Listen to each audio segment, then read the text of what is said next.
How's it? Welcome back to the channel. So moving on to chapter 4. I'm working our way through this book here. We're about at the halfway point. So chapter 4 is a pretty big one. It's on dream control. And I haven't finished reading through the whole thing yet, but I'm sure I'll be pulling a ton of stuff out of this chapter. Some of the things we have coming up is, of course, we'll talk about like the kind of general outlook on what dream control is, which we'll be covering here first. Then he moves on to hands, eyes, and doors, training dream recall, dream characters known and unknown, the myth of full control, which should be a pretty interesting one, dream relics, recurrent dream characters, persistent dream worlds, and then the last part of this chapter is where are all the lucid dreamers.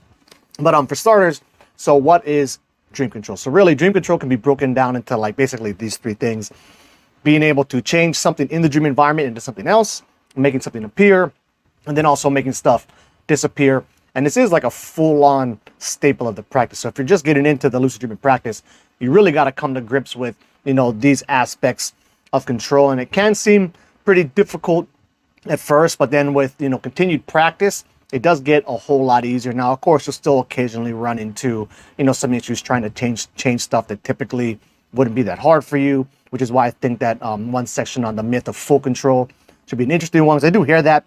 Sometimes people say, oh yeah, I can, I never have any issues. I have full, complete mastery over controlling the dream world, which I'm sure somebody in this planet has that skill down. But like for me, man, I still run into some issues with it. And I would imagine for the majority of people, stuff like that probably still continues.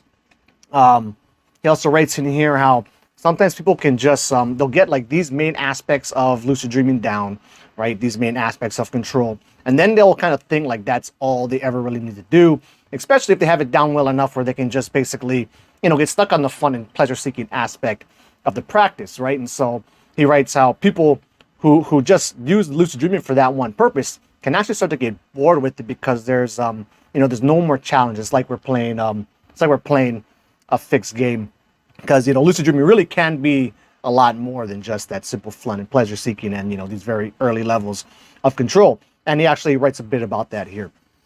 So if an obstacle is easily removed with control, it is likely superficial or less significant and containing very little, if any, fruitful information of ourselves. If an aspect of dream cannot be removed, is resistant to it, or is otherwise substantially difficult to control, then we know we're dealing with something that deserves our attention. When an obstacle is demanding our attention, we would do well to investigate it. This is when we should interact, because we may be presented with a learning opportunity. Perhaps it's an opportunity for insight or perspective, or even to resolve a deep-rooted issue, which could lift a heavy emotional burden from us. Then he talks about how we'll be discussing that in chapter 5. So that's just a kind of look at some stuff that's coming down the road. But yeah, this chapter should be a really good one. Dream control really is a full-blown staple of the practice. All the information he's been covering in this book so far has been excellent. So I'm sure we'll grab a lot of good stuff out of it.